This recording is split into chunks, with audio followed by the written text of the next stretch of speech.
अस्सलाम वालेकुम। कल की मसरूफियात ख़त्म हो गई आप सबकी? खैर थी कल? पानी बहुत ज़्यादा आ गया था। हाँ, नहीं, बाकी से पूछ रहा हूँ। हाँ जी, हाँ जी, कल पानी बहुत ज़्यादा आ गया था। आउट ऑफ सिटी चले गए थे आप? थे और भाई जो नहीं थे आप हैं, घर चले गए थे। मैंने 2 दिन पहले का अनाउंस किया था, तो आपको थोड़ा सा प्लान एडजस्ट कर लेना चाहिए था।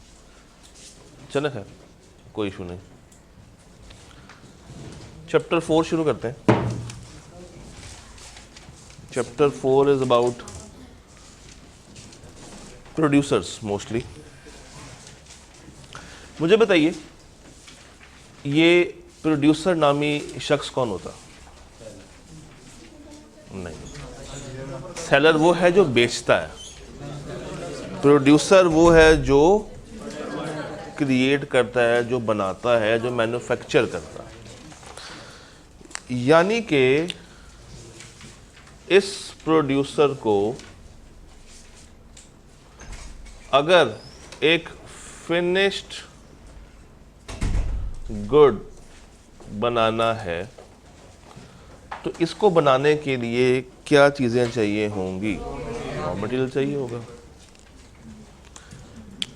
इसको चाहिए होगी कुछ इनपुट। ये इनपुट प्रोसेस करेगा और इससे क्या जनरेट करेगा? आउटपुट। ये इनपुट 4 तरह से होती है। लैंड, ज़मीन, जिसके ऊपर मशीनरी सेटअप होगी, जिसके ऊपर लेबर ने काम करना। लेबर, लेबर कौन होता है? मजदूर, जो जिन्होंने एक्चुअल में काम करना। Capital, capital can be in form of assets. अब तो आपको एसेट्स का पता है।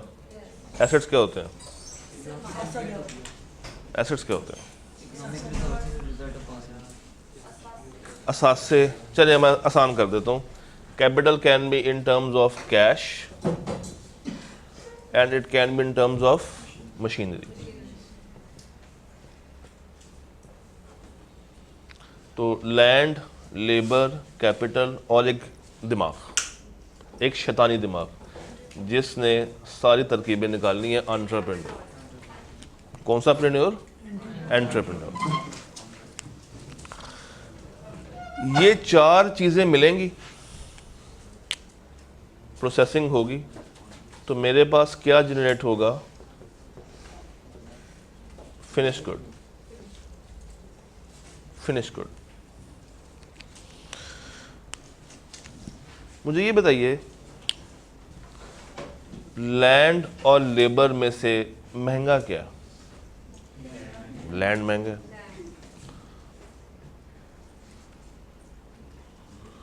लेबर और कैपिटल में से महंगा क्या? कैपिटल। तो मुल्क के जो हालात हैं वो हर इंसान पे इक्वली इफेक्ट करते हैं? नहीं। अगर एक प्रोड्यूसर अमीर है तो उसके लिए ये सारी इनपुट फिक्स नहीं होगी, वेरिएबल होगी। यानी कि वो किसी को भी बढ़ा सकता है, किसी को भी कम कर सकता है। बट एक ऐसा प्रोड्यूसर जो थोड़ा सा माड़ा है, जो हल्के लेवल पे ऑपरेट करता है, उसके लिए प्रोडक्शन करना एक तो मुश्किल है। दूसरा, उसको जो रिसोर्सेज मिलेंगे वो मिक्स मिलेंगे। उसमें कुछ फिक्स्ड होंगे और कुछ क्या होंगे? वेरिएबल होंगे। और एक और प्रोड्यूसर जिसके पास सारे ही रिसोर्सेज क्या हैं? वेरिएबल। यानी कि वो किसी को भी किसी भी टाइम बढ़ा सकता है, किसी को भी किसी भी टाइम कम कर सकता है।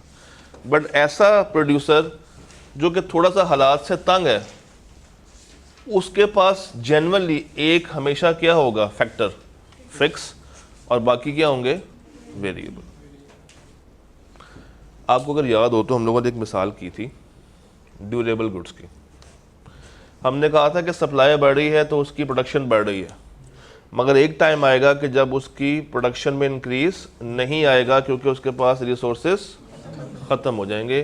तो आप जितनी मर्जी हैवी प्राइस चार्ज कर लें, वो आपको ज़्यादा सामान बना के नहीं दे सकता। ये जो रन है ये कहलाता है शॉर्ट रन। ये रन कौन सा होता है, शॉर्ट रन। दो तरह के टाइम स्लैब्स होते हैं, एक होता है शॉर्ट रन और एक होता है लॉन्ग रन। शॉर्ट रन क्या है, जहां पे कम से कम एक फैक्टर ऑफ प्रोडक्शन मेरा फिक्स्ड है। तो शॉर्ट रन की क्या पहचान होती है, कम से कम एक फैक्टर ऑफ प्रोडक्शन मेरा क्या है, फिक्स। और लॉन्ग रन क्या होगा फिर, जिसमें कोई फैक्टर मेरा फिक्स नहीं है, सारे क्या है, वेरिएबल है। सारे क्या है, वेरिएबल है।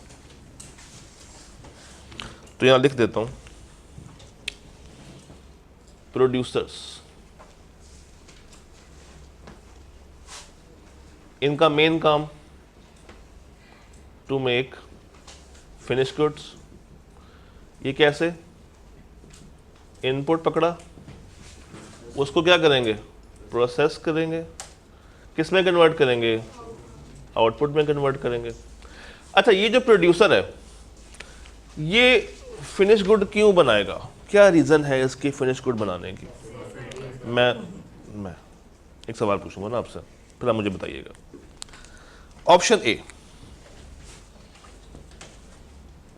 टू अर्न प्रॉफिट, और option B, to satisfy demand. एक प्रोड्यूसर क्यों सामान बनाएगा, मुझे आपने एक जवाब देना।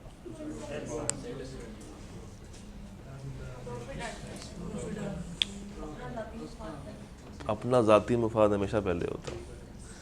देखिए, जब आप प्रॉफिट अर्न करने के लिए जाएंगे, आप ऑटोमेटिकली ज़्यादा काम कर रहे होंगे, आपका दिल करेगा कि मैं ज़्यादा से ज़्यादा काम करूं। क्यों, आपकी जेब में क्या आ रहा होगा, पैसा। बट अगर आप सिर्फ इस नीयत से जाएंगे कि मैंने लोगों की डिमांड सेटिस्फाई करनी है, तो वो फिर चैरिटी वाला काम ना शुरू हो जाए ना, कि जिसने जो मांग लिया उसको सस्ते दामों बेच दिया।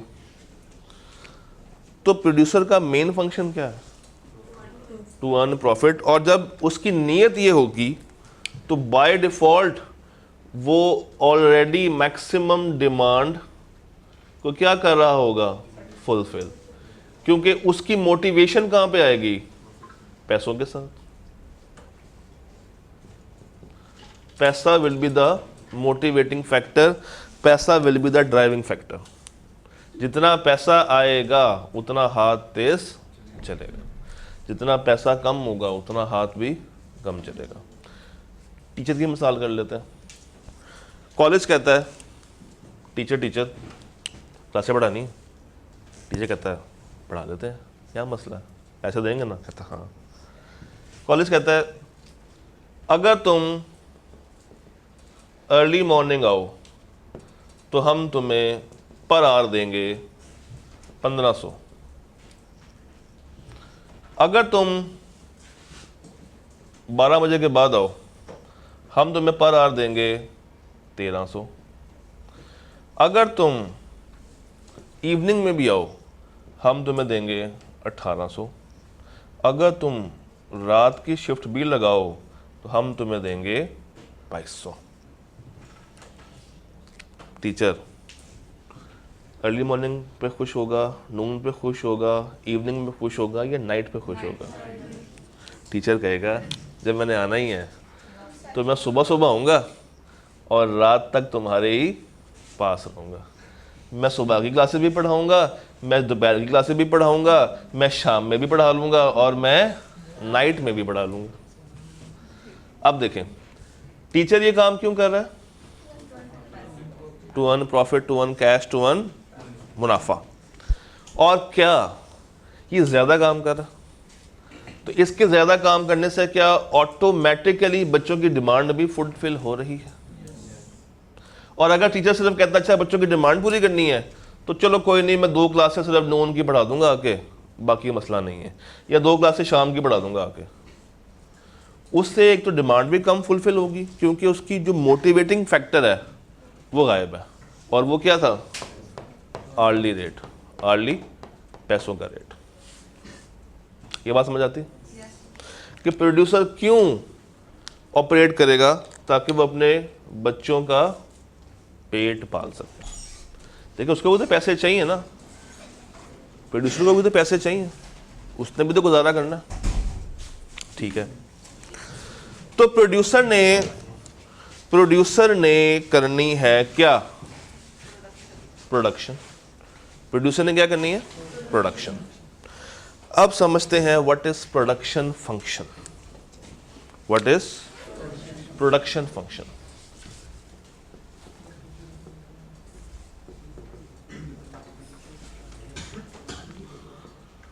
सर जी, प्रोडक्शन फंक्शन ये कहता है कि आप कितनी आउटपुट निकालेंगे जब आपके पास कम से कम 2 फैक्टर्स ऑफ प्रोडक्शन हो। कितने हो? कम से कम 2। कम से कम 2 क्यों है? अगर खाली लैंड हो तो क्या वो खाली लैंड मुझे पैसा कमा के देगी? सिर्फ लेबर मेरे पास हो, कोई सामान, कोई मशीनरी, कोई लैंड नहीं है, खाली लेबर बैठी हुई है, कुछ कर रही है, कुछ कमा के दे रही है, सिर्फ पैसा है और कुछ नहीं है, क्या वो पैसा मुझे कुछ पैसा कमा के देगा? नहीं। सिर्फ मशीनरी है, सिर्फ सामान रखा हुआ है, प्लांट्स पड़े हुए हैं, उसमें प्रोडक्शन नहीं हो रही, तो क्या वो कुछ जनरेट करके देगा? सिर्फ दिमाग है जो कि चली जा रहा है, मगर खाली प्लाव बन रहे हैं, उसको निभाने के लिए कोई फैक्टर साथ अवेलेबल नहीं है। तो हमेशा एक फंक्शन उस वक्त बनेगा जब मिनिमम कितने इनपुट्स उसके पास होंगे। तो प्रोडक्शन फंक्शन में यही कहता है, again keeping all things constant, ये रिलेशनशिप है मिनिमम 2 फैक्टर्स ऑफ प्रोडक्शन का। और आसानी के लिए हम ले लेते हैं लैंड और लेबर। आसानी के लिए क्या ले लिया? लैंड और लेबर। लैंड को हम डिनोट कर देंगे एल से और लेबर को हम डिनोट कर देंगे एल बी से। आप किसी को भी किसी के साथ एब्रीवेट कर सकते हैं, कोई इसकी हार्ड एब्रीवेशन नहीं है। आप इसको एल कह दें, इसको एल बी कह दें, इसको आप पूरा लिख लें और इसको आप के कह दें, इसको एल कह दें, इसको के कह दें, आप कुछ भी कर सकते हैं, इसमें कोई ख़ास उसका वो नहीं है, इस तरह भी कर लें। अच्छा जी, अब मुझे ये बताइए इन दोनों में से फिक्स्ड फैक्टर कौन सा होगा? लैंड फिक्स होगा। और लेबर क्या होगी? आपने क्यों कहा कि लैंड ही फिक्स होगा? लैंड मजीद भी तो एक्वायर किया जा सकता, पैसे। तो शॉर्ट रन में जो चीज़ सस्ती है वो क्या है? लेबर। और जो चीज़ महंगी है वो क्या है? लैंड। तो अगर मैं प्रोडक्शन फंक्शन बनाऊं, शॉर्ट रन में बनाऊं, तो मेरे पास मिनिमम 2 फैक्टर होने चाहिए। एक मैंने रख लिया लैंड और एक मैंने रख लिया लेबर। अब कहानी यहां से आगे स्टार्ट होगी। यहां तक क्लियर है? पहले यहां तक देख लेते हैं। Production and production function, a process through which inputs are transformed into outputs. It is called production. तो फंक्शन क्या है? जो कि इनपुट और आउटपुट के बीच में क्या डिफाइन करेगा? रिलेशनशिप, कि कितनी इनपुट लग रही है और उस इनपुट से कितना मैं आउटपुट जनरेट कर रहा हूं। अच्छा जी, अब शॉर्ट रन में क्या होता है, लॉन्ग रन में क्या होता है? शॉर्ट रन इज के हम अज्यूम करते हैं कि हमारे पास मिनिमम कितने फैक्टर्स हैं? दो, एक फिक्स है और एक वेरिएबल है। To express short term production function assume labour is the only variable factor whereas the capital is fixed. आप किसी और को भी फिक्स कर लें, कैपिटल कर लें, लैंड कर लें, मशीनरी कर लें, एक क्या होना चाहिए और एक क्या होना चाहिए, वेरिएबल होना चाहिए। अगर आपने कैपिटल रखा है तो ये देखें, उन्होंने कैपिटल को के से डोनेट कर दिया और लेबर को किससे डोनेट किया, एल से कर दिया।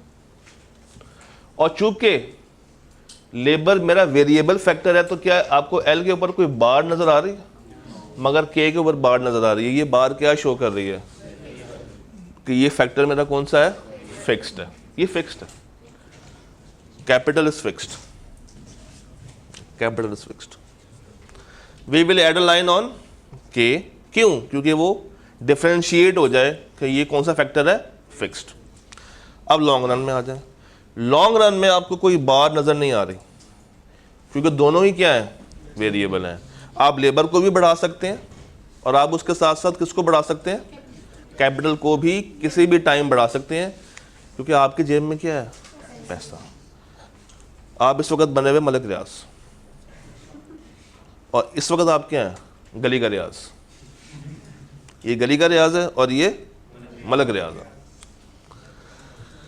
अच्छा जी, प्रोड्यूसर ने प्रोडक्शन करनी है। जो प्रोडक्शन वो पूरे महीने में करेगा वो क्या कहलाएगी, टोटल प्रोडक्शन।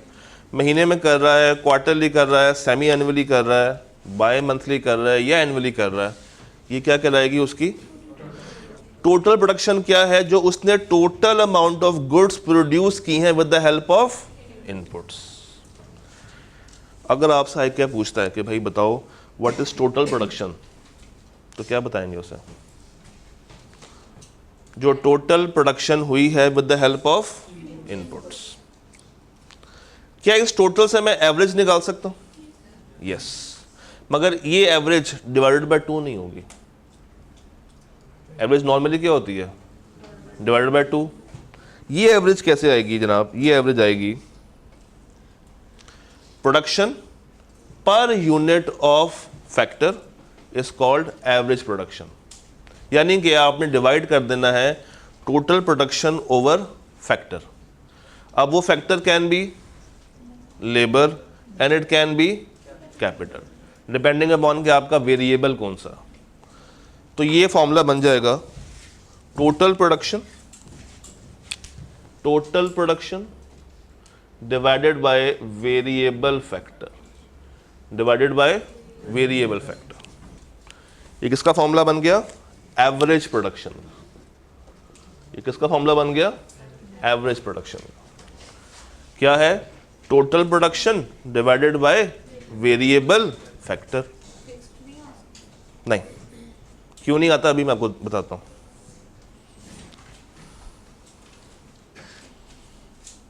ये समझ आया एवरेज। अब एक वर्ड लिखें मार्जिनल, लिखें शाबाश, मार्जिनल, और साथ लिखें मार्जिनल का मतलब होता है एडिशनल। मार्जिनल का मतलब होता है एडिशनल।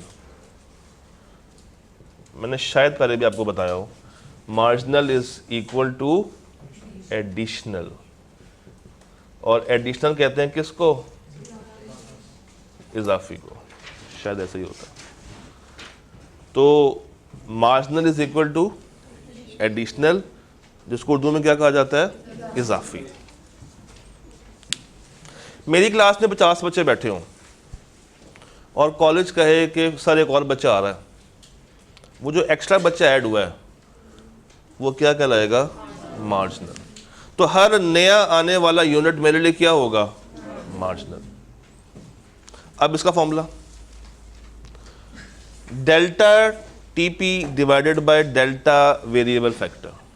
अभी डेल्टा क्या होता है, चेंज। जिन्होंने कल की क्लास अटेंड की है वो डेल्टा को कभी भी नहीं भूलेंगे।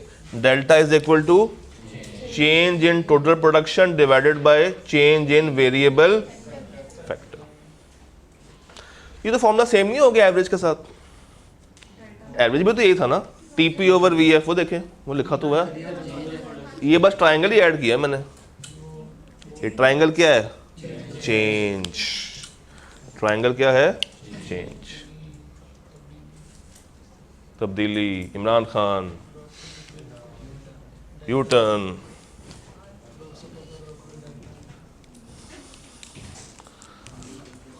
अच्छा जी, तो आप जरा मेरे साथ साथ मुझे बताइएगा, टोटल प्रोडक्शन का फॉर्मूला क्या होगा? टीपी का फॉर्मूला क्या होगा? कोई भी नहीं, क्योंकि टीपी इज इक्वल टू जितना इनपुट उससे क्या बना? आउटपुट। मुझे बताइए एडिशनल प्रोडक्शन का फॉर्मूला क्या होगा? Change in total production divided by change in variable factor. और एवरेज का formula? Total production divided by variable factor. यहां तक क्लियर है? यहां तक कोई परेशानी? श्योर? चलिए,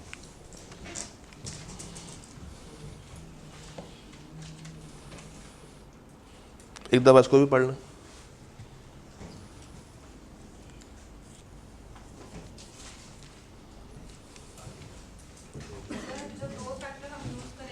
जी जी, सारे कांस्टेंट रखे हैं मैंने, तभी तो मैंने कहा था keeping all other things constant. क्योंकि जब आपने कोई लॉ समझना होता है ना, तो आप सिर्फ दो वेरिएबल्स के साथ ही काम करते हैं।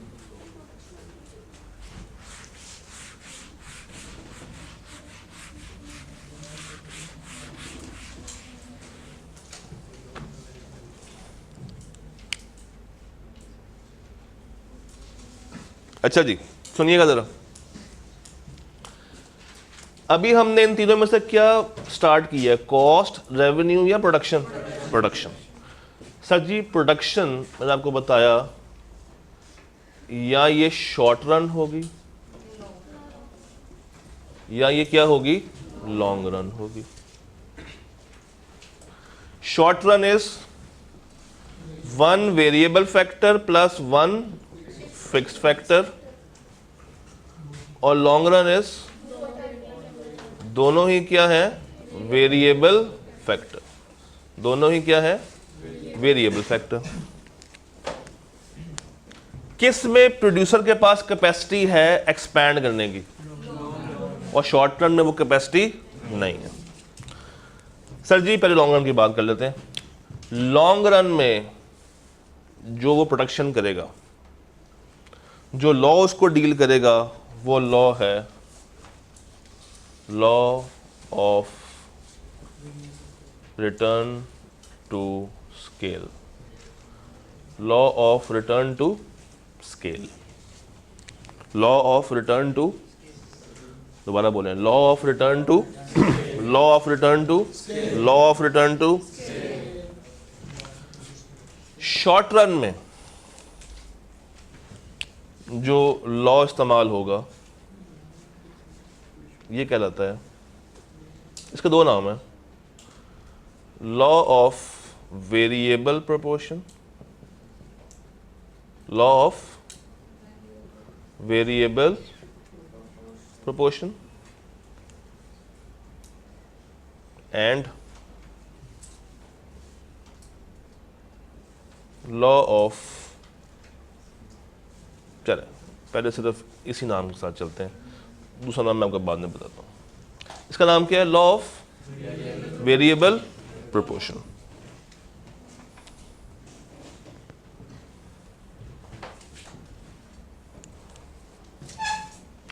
एक ग्राफ बनाते हैं।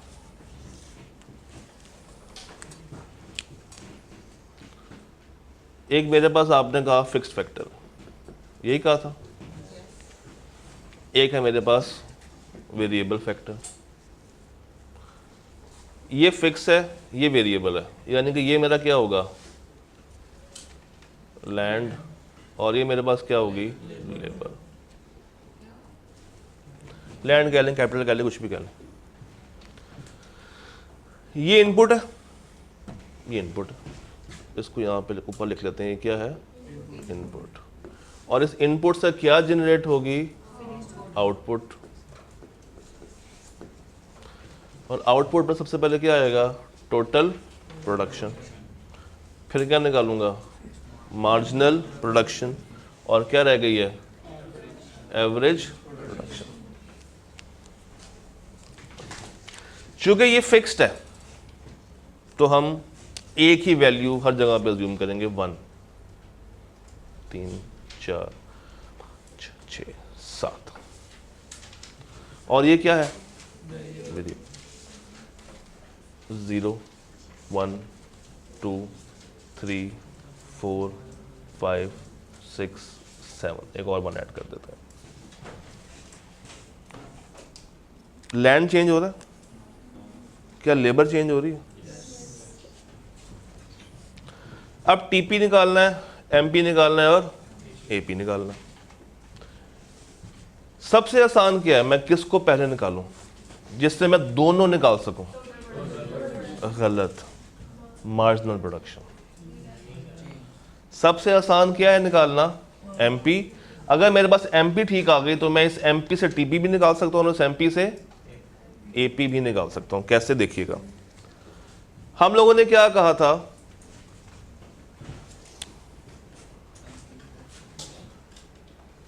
कि एक टाइम पे प्रोडक्शन बढ़ेगी, एक टाइम पे वो कांस्टेंट रहेगी, फिर एक टाइम भी आएगा जब उसकी प्रोडक्शन गिरना शुरू हो जाएगी।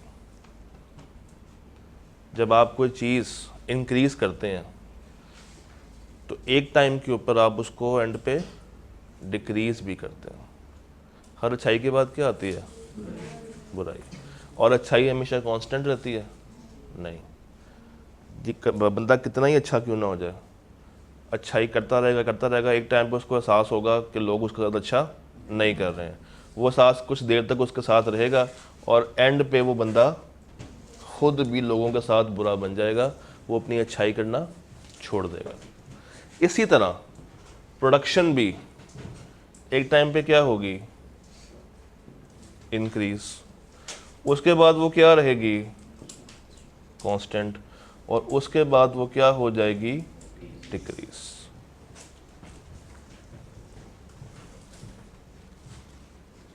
कोई भी वैल्यू जूम कर लेते हैं, 1, 2, 3,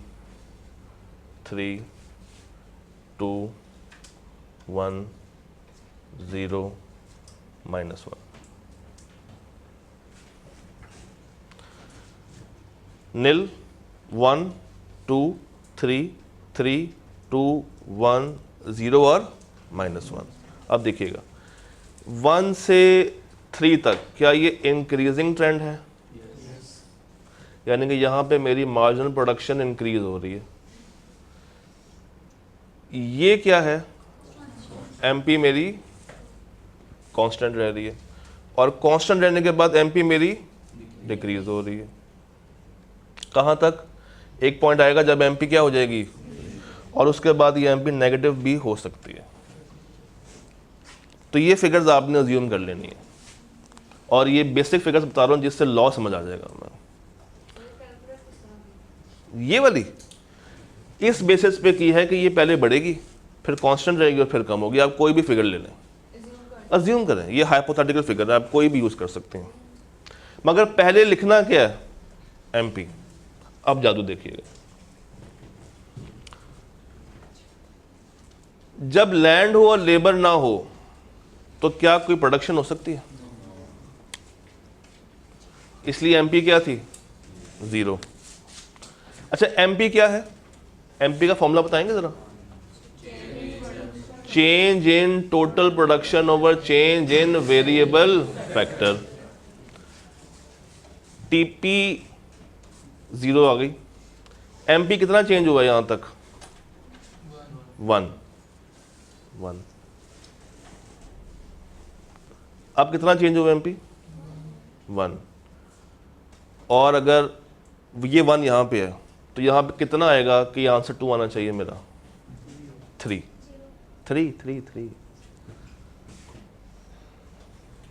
कैसे? जब टीपी 1 से 3 पे जाएगा कितना चेंज आएगा, 2 का। ये ऐसे निकाला, जब टीपी 1 से 3 पे जाएगा तो कितना चेंज आना चाहिए, 2 का। तो मैंने चेंज पहले बना लिया, उससे मैंने क्या निकाला है, टोटल प्रोडक्शन। फॉर्मूले में ले आते हैं। आपने क्या फाइंड करना है, टीपी। एमपी कितना है आपका 2, और वीएफ कितना है आपका, कितना है आपका 2। ये कट गया, x इज इक्वल टू 1, और इसको ऐड कर लें, कितना बन जाएगा 3। अब मुझे बताइए, अगर 2 से 3 का चेंज है तो यहां पे कितना आना चाहिए, क्योंकि 3 3 6। अब बताइए यहां पे कितना आना चाहिए, अब बताइए 9 में, यहां पे, यहां पे, अब यहां पे 11। ये जो निकला है वो समझ आया कैसे बाहर आया? जी जी, कौन सा, ये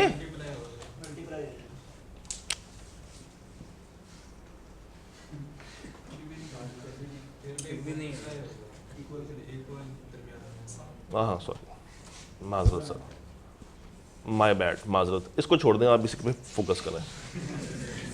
अच्छा जी, मैं दोबारा बताता हूँ, दोबारा देख लेते हैं। मैंने इसको नहीं बनाया स्टार्टिंग में, मैंने क्या बनाया था, एमपी। एमपी में मैंने फिगर्स ऐसी अज्यूम करनी है कि एक तरफ इंक्रीजिंग ट्रेंड आए, फिर कांस्टेंट रहे, और फिर डिक्रीज करे, फिर 0 आए, और फिर माइनस में चला जाए। आपने फिगर्स अज्यूम कर ली 1 2 3, 3 2 1, 0 और -1। अब आपने एमपी की मदद से क्या निकालना है, टीपी। अब निकालते हैं। जब चेंज निल है तो टीपी क्या होगा, 0। जब चेंज निल से 1 पे आया तो टीपी कितना बना, 1। जब 0 से 1 होगा तो चेंज कितना है, 1। अब मुझे चेंज निकालना है 2, तो 1 में कितना ऐड करूं कि चेंज 2 आएगा, एमपी का फॉर्मूला क्या होता है, तो ये चेंज कह रहा हूं ना। टीपी में कितना चेंज आएगा कि मेरा एमपी 2 आ जाए, 1 में कितने ऐड करूं कि मेरा आंसर यहां पे 2 आ जाए, 1 में 2 ऐड करूं कि मेरा आंसर क्या आ जाए, 2। तो 1 में 2 ऐड करें, आंसर क्या आएगा, 3। अब 3 में कितना ऐड करूं कि मेरा आंसर 3 आ जाए,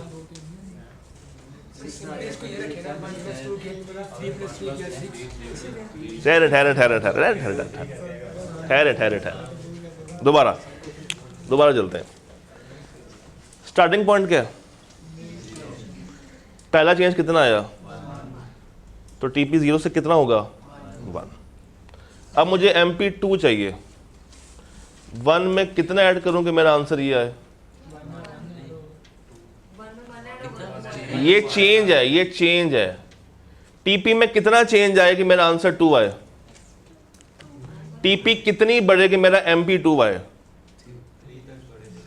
देखो ना, एडिशनल कितने हो रहे प्रोड्यूस, पहले कितने थे, तो टोटल कितने हो गए, 3। इसको इसमें ऐड करते जा। अब एमपी 3 है, और ऊपर मैंने कितने बनाए हुए हैं, 3। कितने एडिशनल आ रहे हैं, स्टार्टिंग में कितने खड़े हुए हैं, तो टोटल कितने हो गए, 6। कितना एडिशनल बना, 3। शुरू में कितने खड़े हुए हैं, 6। कितने ऐड करूं, नहीं 3 ऐड करूं कि 9 आ जाए। अब एमपी कम होना शुरू हो जाएगा, 3 से कम होके 2 पे आया। स्टार्टिंग में कितने खड़े हुए हैं, कितना ऐड करूं कि मेरा आंसर 2 आए, 2। तो 9 + 2 11, 11 + 1 12, 12 + 0 12, 12 - 1 11। अब समझ आई? अच्छा, मुझे एपी निकाल के बताएं, इसका एपी क्या होगा, एपी निकाल के बताएं।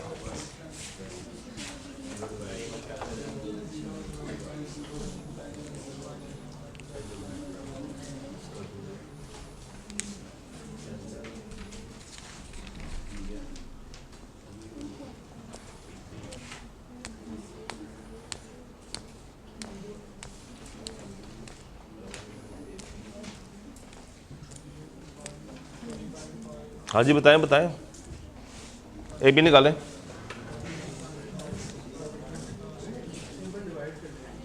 ए बी का फॉर्मूला क्या था? T P over V F. V F कितना है? तो सिंपल डिवीजन है ये।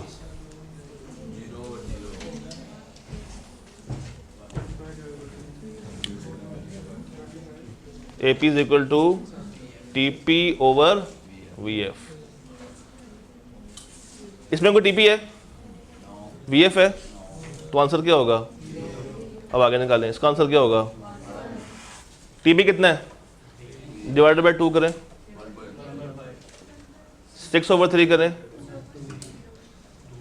9/4 करें, हैं 11/5 करें, 2.20, 12/6 करें, 12/7 करें, 12/7 करें, 1 पॉइंट, और 11/8 करें, 1 पॉइंट।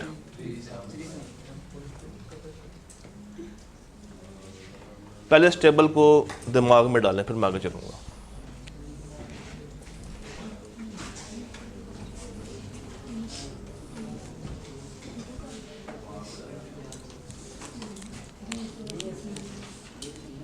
देखें, इस लॉ का दूसरा नाम था, सुने, इस लॉ का जो दूसरा नाम है वो है law of return. Law of hello, law of return किसे कहते हैं? वापस आने को। तो अगर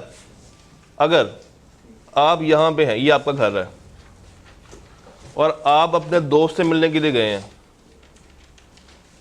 तो वहां पे कुछ टाइम के लिए स्टे करेंगे, या आपने स्टे किया और फिर वापस घर आएंगे, ये वापस घर आ गए। ये है लॉ ऑफ रिटर्न। ये ट्रेंड कौन सा है? ये ट्रेंड कौन सा है? इंक्रीजिंग। ये ट्रेंड कौन सा है? और ये ट्रेंड कौन सा है? डिक्रीजिंग। तो एक जगह पे इंक्रीज करेगा, फिर वो कांस्टेंट रहेगा, और उसके बाद डिक्रीज करेगा। तो लॉ ऑफ रिटर्न 3 तरह का हो गया। लॉ ऑफ रिटर्न, पहला law of increasing return, law of, दूसरा लॉ ऑफ कांस्टेंट, और तीसरा law of decreasing return. Increase करेगा, कांस्टेंट रहेगा, और फिर डिक्रीज करेगा। क्या ऐसे यहां भी नहीं हो रहा? टीपी 1 से 3, 3 से 6, 6 से 9, 9 से 11, 11 से 12, क्या यहां तक टीपी इंक्रीज कर रहा है स्टार्टिंग फ्रॉम 0? उसके बाद 12, 12 से कांस्टेंट रह गया, उसके बाद 12 से कम होकर 11 पे आ गया। आप इधर आ जाएं, 1 से लेके 3 तक क्या ये इंक्रीज करता गया? फिर ये कुछ टाइम के लिए क्या हुआ? उसके बाद ये क्या हो रहा है? डिक्रीज। उसके बाद ये क्या हो रहा है?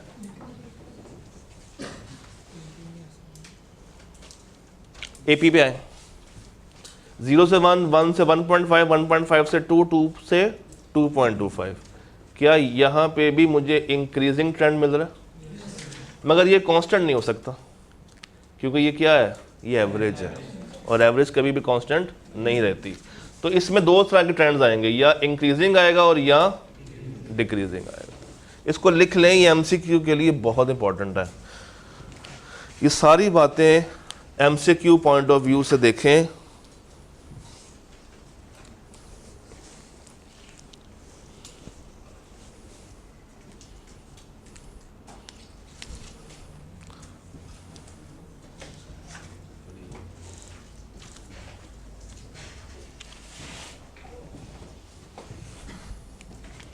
ये टेबल किस तरह बना है वो समझ आ गई कहानी?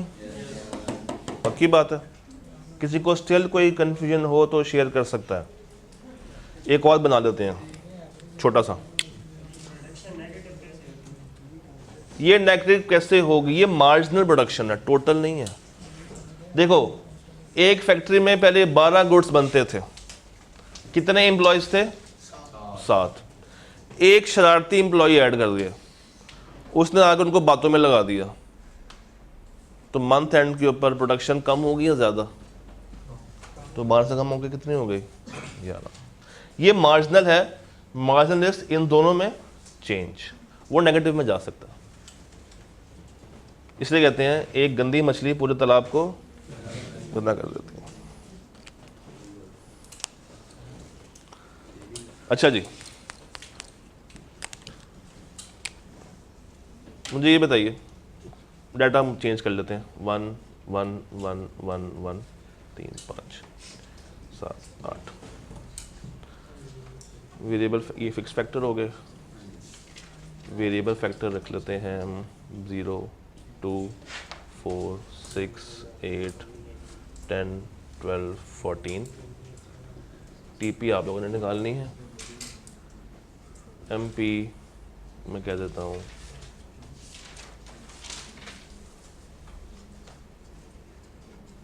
10 20 30 30 20 10 0 -10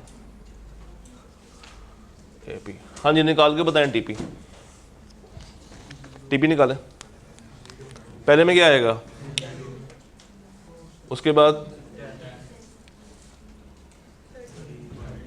10 में क्या ऐड करना है मैंने? तो आंसर क्या आएगा?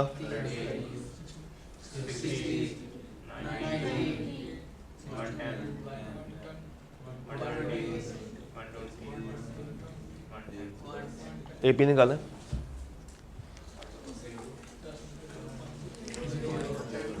पहले का क्या होगा?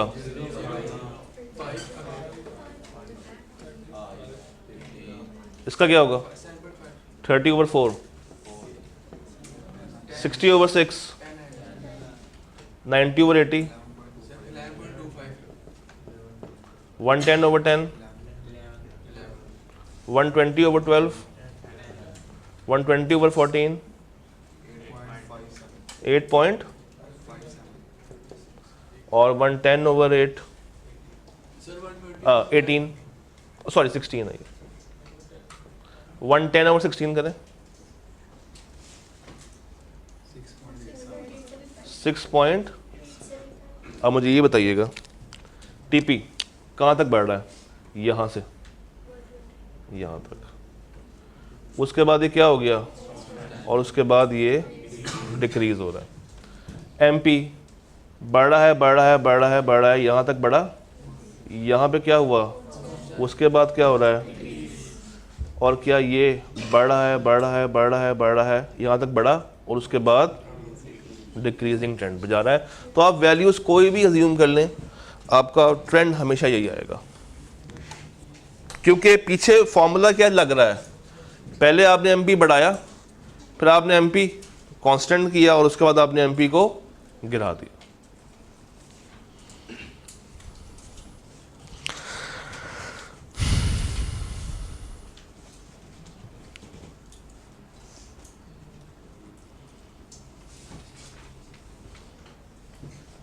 मुझे ये बताइए उस टेबल को देखते हुए, जब टोटल प्रोडक्शन बढ़ रही है, मेरा एमपी कम हो रहा है या ज़्यादा हो रहा है?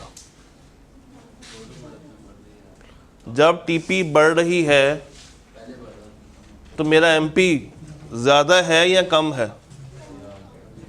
ज़्यादा हो रहा है। 1 से 3, 3 से 6, 6 से 9, ये ट्रेंड कौन सा है? इंक्रीजिंग। एमपी भी क्या हो रहा है? 1 से 2, 2 से 3 बढ़ रहा है ना, मगर बढ़ तो यहाँ भी रहा है नीचे, ये कम होना शुरू हो गया। ऐसे क्यों हुआ?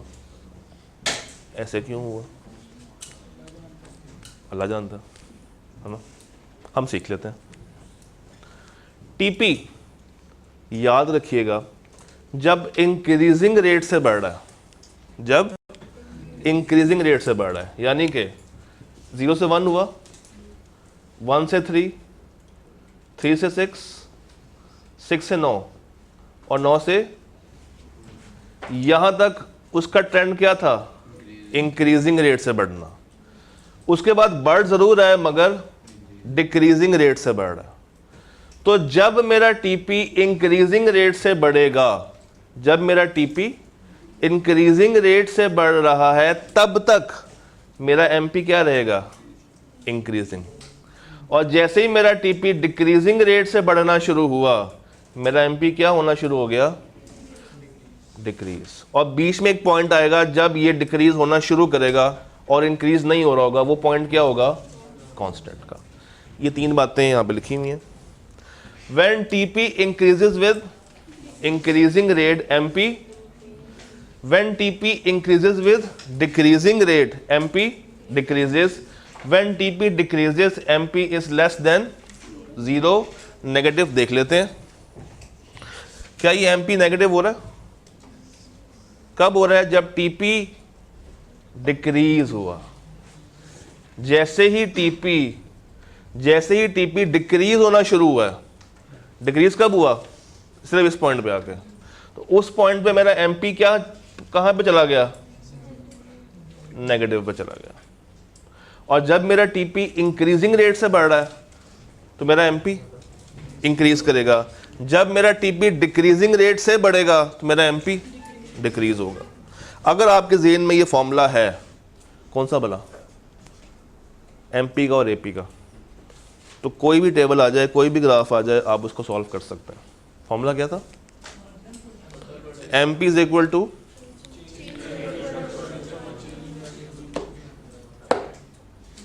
फिर सोच लें, फिर सोच लें, फिर सोच लें, फिर सोच लें। MP is equal to change in TP divided by change in variable factor, और AP is equal to TP over variable factor। तो MP में और AP में सिर्फ एक ही जगह पे चेंज है और वो चेंज ही है, और वो किस में आएगा, MP में आएगा, वो AP में ट्राइंगल नहीं आता। ये है आपका लॉ ऑफ वेरिएबल प्रोपोर्शन, और हमने ये किस रन में देखा है, शॉर्ट रन में देखा। इसकी कुछ अजम्पशंस हैं जो कि हम लोगों ने कहा था सिट्रस पैरेबल्स रखी हैं। क्या, टेक्निक ऑफ प्रोडक्शन चेंज नहीं हुई, लेबर और जो भी फैक्टर्स हैं वो क्या है, होमोजेनियस है, एक जैसे हैं। जो प्रोड्यूसर है वो फैक्टर्स को कंबाइन नहीं कर सकता, जोड़ नहीं सकता। और ये किस रन में चल रही है, शॉर्ट रन में चल रही है। नीचे एक टेबल दिया हुआ है, इसमें मैंने फिक्स फैक्टर को गायब कर दिया था क्योंकि उसकी ज़रूरत हमें वहाँ भी पेश नहीं आई, वो सिर्फ हम लोगों ने सजा के रखा हुआ है। ये देखें, वेरिएबल फैक्टर मेरा क्या कर रहा है, बढ़ रहा है। तो मैंने पहले क्या बनाया होगा, मार्जिनल 10, 15, 20, यहाँ तक क्या है, इंक्रीज। उसके बाद इसी रेट से डिक्रीज होगा, 15, 10 और 5, उसके बाद 0, और उसके बाद अब इससे मैं टीपी निकाल सकता हूँ और उससे मैं एपी भी निकाल सकता हूँ। अब मज़ा तब आया जब आप इसको ग्राफिकल लेकर आए। एक ही ग्राफ में टीपी भी लेकर आना है, एमपी भी लेकर आना है और एपी भी लेकर आना है। ये ग्राफ कुछ यूँ बनेगा, ये देखें। सबसे पहले क्या कर रहा है, टीपी मेरा बढ़ रहा है, मगर एक टाइम पे आगे वो क्या हो गया था और उसके बाद वो डिक्रीज होना शुरू हो गया था। तो टीपी का ट्रेंड कुछ इस तरीके से बाहर आएगा, पहले बढ़ेगा बढ़ेगा बढ़ेगा बढ़ेगा, कांस्टेंट रह के उसके बाद नीचे गिर जाएगा। एमपी, वाहिद एमपी था जो कि किस में जा रहा था, नेगेटिव में। तो ये देखें, ये नीचे आ गया एक्स एक्सिस से, दूसरे क्वाड्रेंट में दाखिल हो गया। ये जो येलो कर्व है, ये कर्व किसका है, एमपी का। और ये जो एपी का कर्व है, ये कौन सा आ रहा है, आप उस टेबल के मुताबिक बना लें, उसके मुताबिक बना लें या इसके मुताबिक बना लें, आपका रिजल्ट हमेशा ही ऐसा आएगा। रिजल्ट आपका चेंज नहीं हो सकता।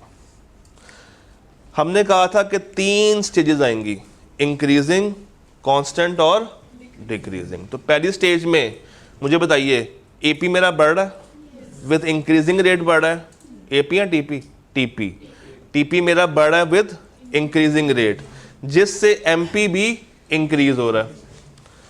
फिर टीपी मेरा बढ़ तो रहा है मगर विद डिक्रीजिंग रेट। तो मैं देखें मेरा एमपी गिरना शुरू हो गया, क्योंकि मेरा एमपी क्या होगा, डिक्रीज। और जब मेरा टीपी डिक्रीज होगा तो मेरा एमपी किस में चला जाएगा, नेगेटिव में चला जाएगा। तो अब अगर आपसे क्या पूछता है, बताए सेकंड स्टेज पे क्या हो रहा है, क्या बताएंगे उसको? टीपी इंक्रीज करेगा मगर किस रेट के साथ, डिक्रीजिंग रेट के साथ, जिससे मेरा एमपी किस में चला जाएगा, नेगेटिव में आना शुरू हो जाएगा। नेगेटिव में नहीं आएगा, लेस होना शुरू हो जाएगा, डिक्रीजिंग ट्रेंड पे आ जाएगा, कम होना शुरू हो जाएगा। और थर्ड स्टेज पे क्या होगा, जब टीपी डिक्रीज हो रहा है तो मेरा एमपी नेगेटिव होना शुरू हो जाएगा। टीपी और एमपी की दास्तान समझ आती। अब एपी की बात कर लेते हैं जी। टीपी जो सेकंड स्टेज आपने बताइए, सेकंड स्टेज उसमें कांस्टेंट ही रहेगा। फर्स्ट स्टेज तो ये नहीं इंक्रीज कर रहा है, सेकंड में कांस्टेंट रहेगा। फर्स्ट में देखे ना, 1 2 3 3 यहां तक वो बढ़ा है इंक्रीजिंग रेट के साथ, ये फर्स्ट स्टेज है। जैसे ही वो डिक्रीजिंग रेट के साथ बढ़ना शुरू हुआ, जब तक वो कांस्टेंट नहीं रहता, वो आ जाएगा सेकंड स्टेज। तो यहां पे जब वो कांस्टेंट रहेगा उसके बाद गिरना शुरू होगा, तो वो सेकंड का एंड है और थर्ड का स्टार्ट है। अच्छा जी, हाँ जी, वेरी गुड। इससे भी समझ नहीं आया, चले आपके सवाल को होल्ड करता हूं, मैं टॉपिक एंड कर दूं, फिर मैं आपको अलग से बता देता हूं। मुझे ये बताइए कि आपको टीपी और एमपी का रिश्ता समझ आया? क्या रिश्ता है? जब टीपी इंक्रीज कर रहा है तो एमपी इंक्रीज भी कर सकता है, और कब, जब टीपी इंक्रीज करेगा इंक्रीजिंग रेट के साथ तो एमपी इंक्रीज करेगा। जब टीपी इंक्रीज करेगा मगर डिक्रीजिंग रेट के साथ तो मेरा एमपी डिक्रीज करेगा। जब मेरा टीपी मैक्सिमम है तो मेरा एमपी क्या है, आइए देख लेते हैं। मेरा टीपी मैक्सिमम कहाँ पे हो रहा है, तो उस वक्त मेरा एमपी क्या है, 0। अच्छा जी, और जब टीपी डिक्लाइन करेगा, जब टीपी गिरना शुरू होगा तो मेरा एमपी इज लेस देन, क्योंकि वो किस में चला जाएगा, नेगेटिव में चला जाएगा। ग्राफ आपके सामने, अब आपने मुझे रिश्ता समझाना है एपी का और एमपी का। बताएं, सोचें।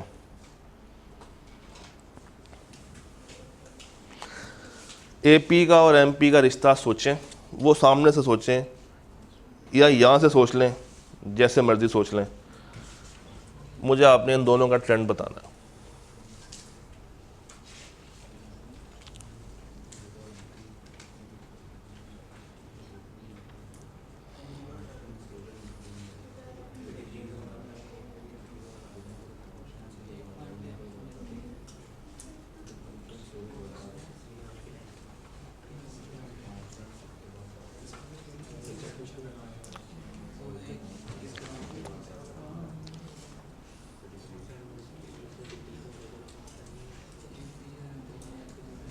कुछ रिश्ता बन रहा ज़हन में?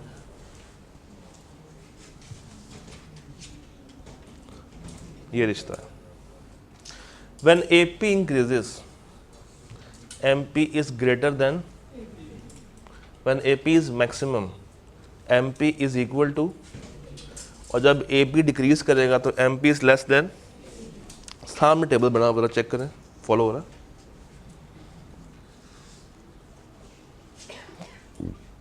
भाई AP जब 1 से 1.5 पे गया, 1.5 से 2 पे गया, और 2 से 2.25 पे गया, मुझे बताइए क्या AP बढ़ रहा था उस टाइम पे? देखें MP बड़ा है AP से या कम है? MP ग्रेटर है, 2 is greater than 1.5, 3 is greater than 2, और इवन 3 इज ग्रेटर देन 2.25। जब AP मैक्सिमम, AP मेरा मैक्सिमम कहाँ पे हो रहा है, 2.25 पे, उस वक्त MP is equal to AP, MP is equal to,